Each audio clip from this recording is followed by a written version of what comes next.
Bonjour à toutes et à tous, bienvenue sur ma chaîne Mes recettes préférées et plus. Aujourd'hui, je viens vous proposer une nouvelle recette d'amaretti, les amaretti à l'orange. Pour ce faire, vous aurez besoin des ingrédients suivants: 150 g de poudre d'amande, 90 g de sucre glace, 2 cuillères à soupe de jus d'orange fraîchement pressé, une pincée de sel, quelques gouttes d'amande amère, d'extrait d'amande amère, le zeste d'une orange bio de préférence et un blanc d'œuf. Donc c'est une recette économique, sans gluten, anti-gaspillage, puisqu'il me restait un blanc d'œuf après avoir réalisé une recette dans laquelle il fallait uniquement du jaune. Alors pour ne pas jeter le blanc d'œuf, aujourd'hui je vous propose la recette d'amaretti à l'orange. Vous trouverez sur la chaîne d'autres recettes d'amaretti. Sans plus attendre, nous allons commencer la recette. Donc dans un saladier, on va d'abord commencer par verser les ingrédients secs. Donc les 150 g de poudre d'amande,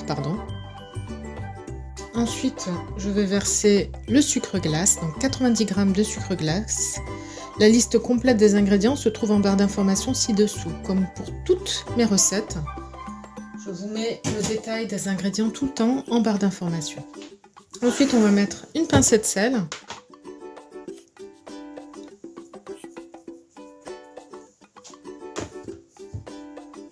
On va rajouter donc le zeste d'une orange entière bio.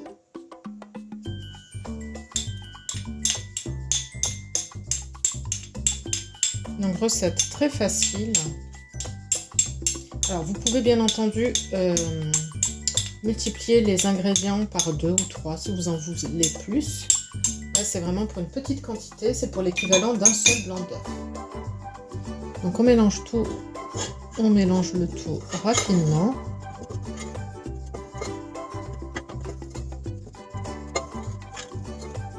Alors n'hésitez pas à jeter un coup d'œil sur la chaîne ou sur les playlists. Je vous ai créé une playlist spéciale recette avec blanc d'œuf, donc n'hésitez pas à regarder. Vous aurez d'autres recettes d'amaretti. Donc voilà, maintenant on va rajouter quelques gouttes d'extrait d'amande amère. C'est pas obligatoire, si vous n'en avez pas, vous n'en mettez pas. Quelques gouttes. Ça va accentuer le goût des amandes. Ensuite, on va rajouter le jus d'orange, donc 2 cuillères à soupe de jus d'orange fraîchement pressé. Le reste du jus d'orange, je l'ai mis dans une salade de fruits. Vous voyez, on ne perd rien. Et enfin, on rajoute le blanc d'œuf. Le jaune avait été utilisé pour une recette qui va bientôt être livrée sur la chaîne. C'était des boulettes au poulet. On avait besoin de jaune. Voilà, et voilà. Donc là, on vient mélanger rapidement le tout. Je mélange rapidement le tout. Et ensuite, ce que je vais faire, je vais laisser reposer la pâte au frais. Ça sera plus facile pour constituer après des petites boules.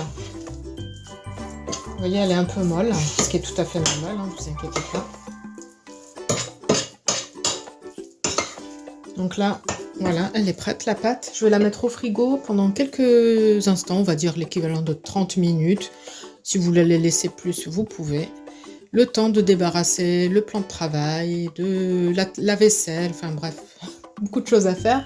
Et ensuite, je reviens vers vous pour la suite de la recette.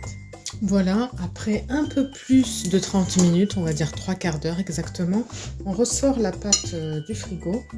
Et là, on va faire des petits tas avec une petite cuillère. Je vais les faire petits. Donc vous voyez, la pâte elle colle un peu, mais c'est pas gênant. Faites des petits tas, des petites boules. Et vous les déposez sur une plaque chemisée de papier cuisson. Voilà, comme ceci. Voilà. Mais écoutez, je dépose les petits tas et je reviens vers vous une fois que j'aurai terminé de déposer ensemble des petits tas.